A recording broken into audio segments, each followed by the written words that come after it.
Haunted Pumpkin Horror Unleashed. During the golden age of comics, the 1940s and early 1950s, horror comics were all the rage, captivating readers with macabre tales and bizarre artwork. One of the most infamous and bizarre stories to come out of this era was The Haunted Jack-o'-lantern, featured in Tomb of Terror No. 12, published in October 1952. This tale stood out even among the era's wildest stories for its chilling premise and disturbing illustrations.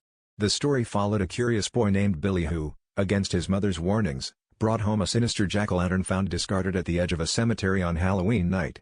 As soon as the pumpkin crossed the threshold, strange occurrences plagued the household, shadows moved of their own accord, chilling whispers echoed through the halls, and Billy's demeanor began to change, growing increasingly manic and cruel. What truly set the Haunted Jack-o'-lantern apart was the way it depicted possession and the loss of innocence. Unlike other horror comics that relied on monsters or mad scientists, this story delved into psychological horror, showing Billy slowly losing control as the jack-o'-lantern's evil spirit took over.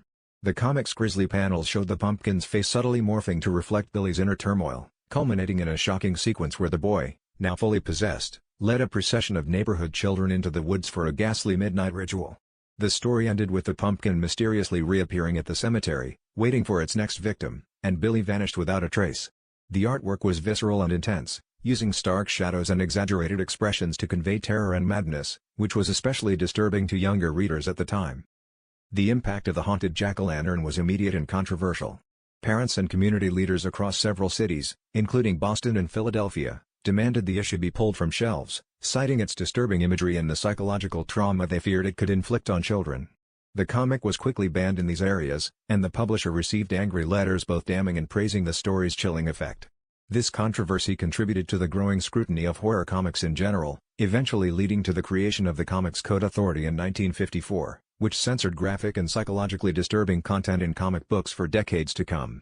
Despite its brief shelf life, The Haunted Jack-o'-lantern became a legendary example of just how strange and unsettling Golden Age horror comics could be. Today, original copies of Tomb of Terror No. 12 are rare collector's items, and the story itself is remembered as a groundbreaking, if controversial, moment in comic book history. Its legacy is a testament to the creativity and boundary-pushing nature of Golden Age horror comics, which dared to explore the darker corners of the human psyche and the supernatural. These stories, though sometimes suppressed, paved the way for more sophisticated horror narratives in comics and other media. Brought to you by Victory Age Comics.